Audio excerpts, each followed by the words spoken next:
Welcome to the She Wins podcast. I'm your host, Heather Sumlin, and today I'm interviewing Paula Miles. Paula is the director of RPM's Productions. She is, the owner and founder of RPM Productions. She's the director of Miss Louisiana, Alabama, North Carolina, and South Carolina USA competitions. And she's one of my favorite people. She's someone who's optimistic, who's empowering, and who's been leading the charge in helping women grow and discover themselves for the past 40 plus years.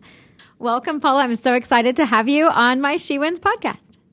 I'm excited to be here, Heather. I'm so excited. Bill, okay, I met you. Do you even know what year it was? I don't. One year just rolls into the next. And I feel like you've been a part of my life forever. I know. It's been so fun. One of my favorite things is just being able to come to the boot camp and helping the girls and then being able to do the one-on-ones with them afterwards. It's just life-changing. You're doing life-changing work. So, I appreciate that. And we have to figure it out how you're going to make that happen this year, too. We'll figure something out. Okay. Absolutely. Yeah. Okay, so tell everybody a little bit about you. Oh, goodness gracious. Well, you know what? I'm one of three girls. I was raised at the beach in South Carolina. We actually, it was just a family of girls because my dad actually passed away at a young age. I was only 6 years old at the time. So our grandparents came to live with us and help raise us so that my mom could go back to work. And, from there, I met my husband and we moved to Charleston, South Carolina, where my first son was born. Now I'm the mother of three, all grown up, and the grandmother, Lala, to two, a brand new baby girl. She's 5 weeks old. Oh my goodness. Tell me what it was like starting your business. Well, I guess it was a leap of faith, and it just presented itself at a time that timing is everything, right? Mm-hmm. And it really started out when my sister Janice decided to compete in a pageant. And, back in those days, and this is funny, I just judged my high school alma mater this weekend. So we all did the high school pageants way back in the day. Mm-hmm. This particular year, there were only 9 girls in it. And I think back then we had somewhere between 70 and 100. So, yeah, things certainly have changed. But we weren't really pageant people, but my sister decided to compete in the Miss South Carolina USA pageant. I didn't even know how she found out about it. And my husband was in dental school at the time, and the pageant actually was on television. So it was just she and my mom. They went to Charlotte. It was held in conjunction with the Miss North Carolina USA pageant. So 2 were going on at the same time. I was at a party, turned it on, and she won. She won Miss South Carolina USA. Oh, wow. So now we're really embarking, in territory that we don't know anything about. And so that year, Miss USA was in Biloxi, Mississippi. By that time, Ryan was born, and I wheeled him down there with us, and we actually got to watch her compete on the Miss USA stage. And she didn't win, but nevertheless, what an amazing opportunity that didn't just change the course of her life, but it changed the course of us as a family. And how did you start being a director? So that year on the judging panel, Eileen Ford from the Ford Modeling Agency was sitting on her panel, must have seen something in Jan and asked her to come to New York and interview whatever it is they do. And she did. I mean, we weren't a big family of travelers at that time. So for her to venture out and do that was amazing. And if you don't know Jan, she makes friends everywhere she goes with everybody she meets. And so obviously she'd made friends with the production team and, the president and the vice president of Miss Universe, and their offices were in New York. So she went by there and went into Frank Sweeney's office, sat down with him. He was asking her questions. And right then and there, he said, would you like to be the director of the next Miss South Carolina USA pageant? I think we've got some problems there. We want somebody to take over. And Jan was, always has been, in her mind, a journalist. So she was finishing school at the University of South Carolina. Came home, mentioned it to mom about it, and the two of them said together, "I wonder if this is something that Paula would like to do." So, I was in school, but I was also working for a cardiologist at the time. And Dave was in school and encouraged me. And I remember sitting in his office, going into the door and closing the door behind me and speaking with Frank Sweeney in New York City. And he offered the opportunity, for me to be a director. And I knew nothing about it. I don't know whether he saw something in us. I don't know, Wow. how that all came to be. But I told Janice that if you'll help me do it, we'll do it. And it was his last year in dental school. So we pulled off our very first pageant. I'll never forget going and picking out my stationery. I had a typewriter, white out and Oh all of my that, and getting gosh. a mailing list together and mailing it out. I don't know how I even knew what to do and how to do it, but we had 32 contestants that year, and one of them happened to be Sean Weatherly, who wound up becoming Miss USA and Miss Universe. That's amazing. I know, And I and know. what year was that? That was in 1980. So I actually I misspoke a little bit. Ryan did not go with me to see Jan compete because he was not born at that time. Oh, Whew, that's a long wow. time ago. So, Oh, but yeah, wow. That's incredible. 1980, she won Miss USA and Miss Universe. And you've been a director ever since. Yeah, long time. So your sister competing in a pageant opened up a career opportunity for you for life. Yeah, and my family. It changed everything about, even the way we think, So, doing something like this. And we're a close family, a small mhm. family, and we do it together. And well, now you run the organizations with your son too. He's very Yeah, instrumental. yeah. So he truly was born into it, and of course he thought he was going to follow in his dad's footsteps as a dentist. He had a chemistry major and was going to go to dental school from there. Just so happened at that period of time he had to have some surgery. It was like the third or fourth time he had had that done, and he came home in order for us to just kind of care for him. But it was the peak of pageant season, in my mind, in my memory. And our office was just buzzing, just the phones ringing and the letters coming in and girls excited. And I actually had hired a young man to help me, Hmm. which was kind of unprecedented at the time. He was my other son's best friend, but Matt was just always so special. And so he and Ryan, worked together in our office, and Ryan developed his own business from that. He, has learned to be a great photographer. He has a fabulous eye, obviously. If he Hmm. was going to go to dental school, he had those innate abilities, and um, designs databases and websites, and just walks hand in hand with me through this process. So after all of these years being a Yeah. pageant director, how would you define winning? I think winning a lot of times is just attitude. And, in this world where there's so much negativity, if you can see the glass half full, I think you wind up winning. Um, there's so much negativity that just kind of can invade your space. But if you can see the good out of every situation, and if you don't stop and take a deep breath, spend overnight thinking about it, and something will come to mind. And to me, that's winning. And also just, well, I guess that would kind of sum it up for me. Winning, I love the good at it. glass half full mentality. Yeah, Like why yeah.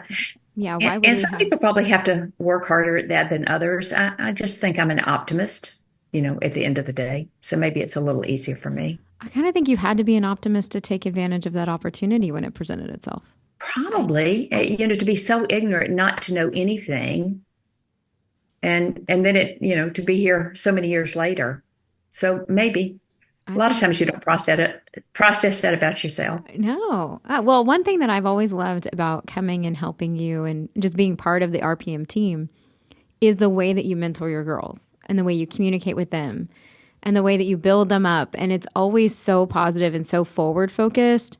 I've always thought that that was just, Oh, that's one reason why I'm a sponsor, is because uh, I only sponsor organizations that I believe in. And so that's why. well, thank you. Thank you. I love working with the girls. They're all so different. Um, yeah, I think that's why I've done this as long as I have, the young ladies.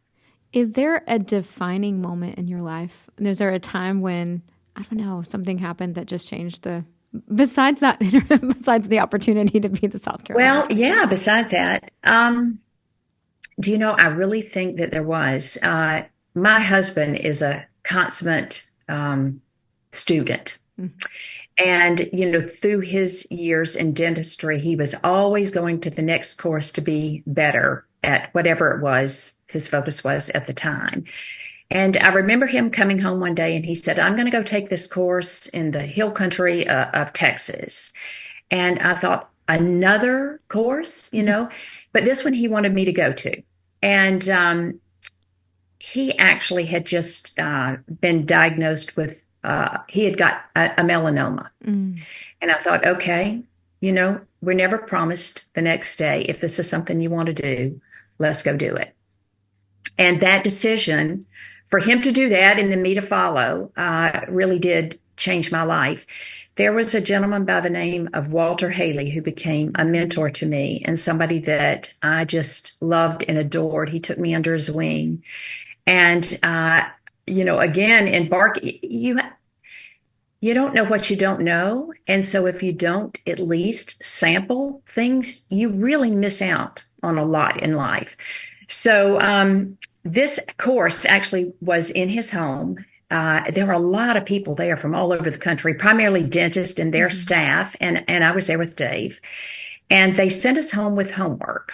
And we had to complete the disc profile. Now, I know you probably know what that is. And of course, we give it to our girls. And my profile actually conflicts with itself. You know, it's a DIS and C.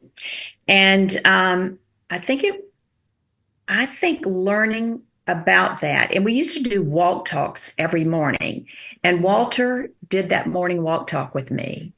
And I was trying to explain myself to him and why I was so hard on myself and making decisions was hard for me. And as he explained that profile, it made me realize that I was okay. I don't know. It was something about that walk talk that changed me and the fact that he believed in me and he worked with me for so many years and allowed me to bring my girls to a course that he developed called Eagle U after that. And I just learned a lot for him. As a matter of fact, I keep his note cards. Oh They're my just little goodness. things that, you know, remind me about life. I love that. Well, I think it's so important to have mentors in your life. And that's one thing I love about pageantry because it provides mentors almost automatically. Yeah, So a it director does. is a mentor to the girls, the Miss title holder is a mentor to the teen. In some ways, there's a mutual beneficial relationship there. And I feel like that's something that sometimes is missing. And so I didn't plan to ask you this, but I'm asking you anyway. What do you think it takes to be a good mentor? Well, communication is so important. And I think if you're going to choose a mentor, you've got to be able to communicate what your wants and desires are. Mm-hmm. And you've got, and this is something else I learned from this course. There are turkeys and there are eagles. And there's turkeys in your life and there's eagles in your life. And you really need to surround yourself with those that are eagles. And I think those eagles can actually become mentors. And you just have to surround yourself with positive people, people Mm-hmm. that sort of believe in your vision, I think one thing like-minded people. I remember, I don't know if you still do this, but I remember that when your girls first win, they have to talk to you, have to reach out every day for 30 days. Every day, it takes 21 days to make or break a habit. Mm-hmm. So I have my girls communicate with me every day for 21 days. I Mm-hmm. like to do it in a phone call. That's what I prefer. We get to know each other, you know, a little through that. So then it creates a habit of communication. And, you know, obviously I'm a little bit older than them. Mm-hmm. Sometimes these girls are 14 years old and it might be uncomfortable to talk with someone, you know, maybe my age. And they have to always ask me a question.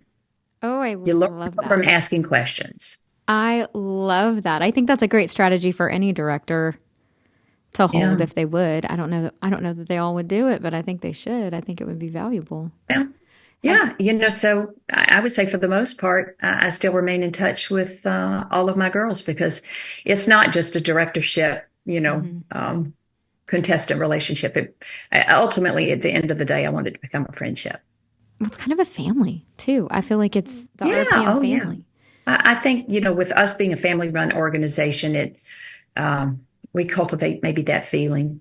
Certainly hope so. I think so. It's I genuine. feel like part of the family. I feel like I You speak for them. are. I You think really so. are. I think I've become part of family. Yeah. I also wanted to know, when you think about advice and all the advice maybe that you've been given, or maybe even advice that you've given out, what's something that you think either has made the biggest impact on you or you've seen make big impact on someone else? I'll give you an option. Um, you know, I- if I understand the question correctly, when we're growing up in church, we learn about the golden rule, right? Do you know what the golden rule is? Treat others the way you want to be treated. Yeah. And then there's a platinum rule, and it's do unto others as they want to be done to them. So, not everybody is the same, and they don't receive communication the same way. So you've got to kind of go, take your time to figure out who they are and communicate with them the way that they receive it, as opposed to the way that you give it. I like that. Does that make sense? Yes, it's being willing to listen and pay attention and be observant and know what Always someone listen. else needs and provide what they need as opposed to what you would want if you were them. Right. Because you may not know. You What may you not. would want may not be what they need. Yeah, exactly. I think So that's good. communication is the key to absolutely everything, in my opinion. Okay, so speaking of communication being the key, do you think interviews should be longer? I think you can learn a lot about someone in the first few minutes of meeting them. Girls are sometimes can be very good at putting up a facade, but I don't guess that's the end all be all to choosing a winner. And then of course, as you go through the competition, certainly in the USA system, we don't start with interview. We start with the preliminary competition of swimsuit or activewear and evening gown because, through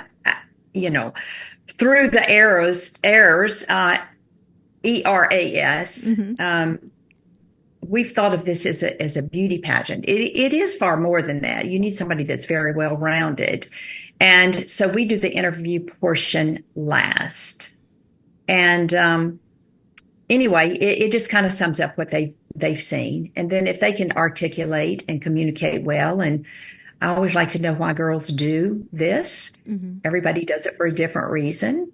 And if that communication resonates with the judges and they think that this is a nice fit for them, then they'll advance on to the next level. Well, it takes a really short period of time to make a lasting impression. Mm-hmm. And I think being able to capture the attention of someone and make a positive impression is so vital to being able to be a good title holder, because that's what you're going to do your whole year. You're going to be making impressions in a very short period of time. So I can get behind the idea that the interview doesn't have to be. I can get behind both options, right? I can be. Oh, sure, of course. I can be sold either way, but I do think it's very valuable that you have someone who makes a lasting positive impression immediately. That's huge. So what is that saying, that your eyes are the window to the soul? So in those 3 minutes, just seeing through somebody's eyes, down deep into who they are, I think that says a lot. And that has served us well, through the years. We've really been blessed with some amazing women to work with for an entire year. You've had 6 Miss USAs, 4 Miss Teen USAs, a Miss Universe, and a Miss World. Is that right? Is that right? I don't even know. I think that's what you sent to me. I was trying to Okay, remember good. all the top I always of my have to ask Ryan. Okay, how many? I think that's right. That's a pretty good track record. So if somebody wanted to compete, just if they're still able to, and this post at a time when they can participate, what do they do? How do they find out more information on how to become Miss South Carolina, North Carolina, Louisiana, or Alabama USA? Well, I know when I look for something, I always just go to their website. Of course, we've got Instagram and, Facebook pages and things like that, and reach out to us. Again, communication, I always like to talk as opposed to, but sometimes a quick text will work. So they would initially just go to our website and send us a little bit of information on them. It's just a couple of quick questions, and then we'll reach out to them. Again, speaking to them would be ideal for me because I want this to just be a good fit for whoever's going to do it. I don't want it to be an unhealthy choice in their mind. But then I think they need to be open to the possibility that this could actually happen to them. So many of our girls that have never competed before have actually won, which I think is super cool.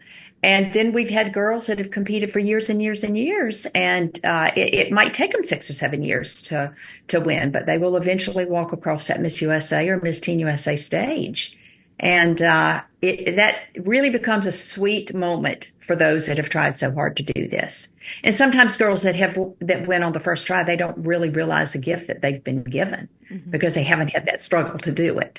So you have to work through both of those scenarios so often. You grow through what you go through, right? Oh, perfect. Perfect. Love it. I love it. Yeah. Well, my favorite thing about RPM is the fact that you do make everybody a family. Everybody gets an equal opportunity at mentorship, and you make everyone feel like they matter. And I think that's so incredibly vital to running a positive organization. And I'm grateful that you've been doing it for 4 decades or so. The numbers scare me. The number. well, let's just don't do the math. Don't do the math. Like exactly. It's just year one over and over again. That's all that it is. Thank you so much for your time, Paula. You're such a breath of fresh air all the time. You're so youthful. I don't care what the numbers say. You're super youthful, and it's an incredible organization. Everyone should want to jump in and try it. Why not try? Why not try? Yeah. If you don't try, you're certainly not gonna win at that.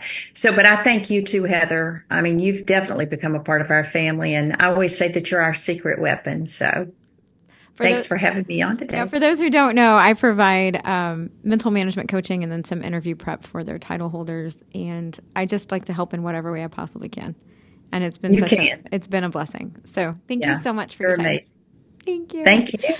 Hey, like this episode if you do, share it with a friend. Become a Patreon member if you're not already a She Wins Patreon member. Paula and I are going to spend a little bit more time talking about how maybe she can give some advice to women and then also to pageant participants. So if you're not a Patreon member, join now.